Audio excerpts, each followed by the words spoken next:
Assalamualaikum warahmatullahi wabarakatuh. Pada video kali ini saya akan membahas materi tentang mengelola sumber daya proyek. Sebelumnya, perkenalkan nama saya Arya Fauzan Adima dengan NPM 223111056 dari kelas SI GAP 1. Next. Definisi dan pentingnya sumber daya proyek. Definisi, sumber daya proyek meliputi semua aset yang diperlukan untuk mencapai tujuan proyek seperti tenaga kerja, peralatan, bahan, waktu, dan dana. Kemudian pentingnya pengelolaan sumber daya yang efektif sangat penting untuk memastikan keberhasilan proyek. Hal ini meliputi alokasi yang tepat, penjadwalannya, dan optimal.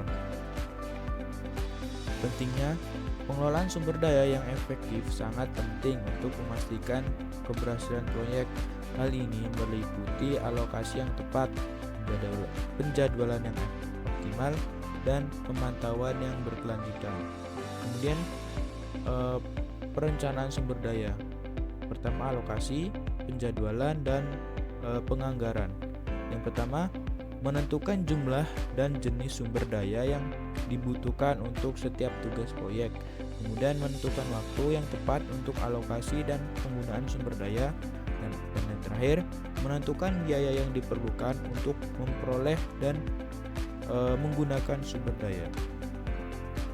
Kemudian pengorganisasian sumber daya, pembagian peran, menentukan tanggung jawab dan tugas yang jelas untuk setiap anggota tim proyek. Kemudian struktur tim, membangun struktur tim yang efektif dengan hierarki dan komunikasi yang jelas. Kemudian koordinasi, memastikan bahwa semua anggota tim bekerja sama secara efisien dan efektif. Kemudian pengarahan sumber daya, kepemimpinan, memimpin dan memotivasi tim untuk mencapai tujuan proyek. Kemudian motivasi, meningkatkan semangat dan kinerja tim dengan memberikan penghargaan dan pengakuan. Kemudian komunikasi, membangun komunikasi yang efektif dan transparan di antara anggota tim. Kemudian pengendalian sumber daya. Yang pertama, pemantauan, evaluasi, dan penyesuaian. Melacak penggunaan sumber daya dan mengidentifikasi potensi masalah. Kemudian menilai kinerja sumber daya dan mengidentifikasi area yang perlu ditingkatkan. Kemudian melakukan perubahan pada rencana sumber daya jika diperlukan untuk mengatasi sumber kondisi.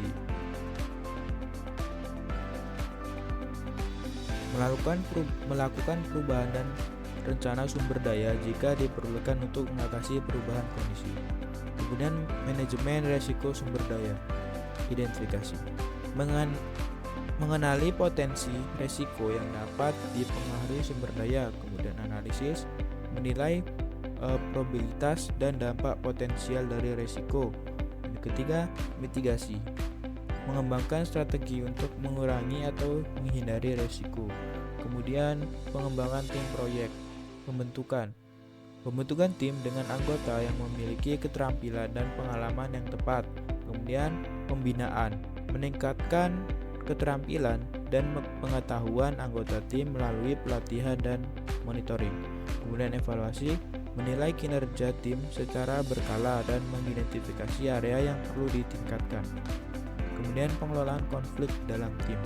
Yang pertama, identifikasi, mengenali proyek konflik dan menentukan solusi yang tepat. Kemudian resolusi, memfasilitasi diskusi dan negosiasi untuk mencapai solusi yang saling menguntungkan. Pencegahan, mencegah konflik dengan membangun komunikasi yang efektif dan budaya saling menghormati. Kemudian kesimpulan dan rekomendasi. Pengelolaan sumber daya proyek yang efektif sangat penting untuk mencapai hasil yang optimal. Dengan menerapkan strategi dan teknik yang tepat, Anda dapat memaksimalkan penggunaan sumber daya dan meminimalkan resiko. Baik, mungkin itu saja sedikit penjelasan dari saya terkait pengelolaan sumber daya proyek. Saya akhiri, wassalamualaikum warahmatullahi wabarakatuh.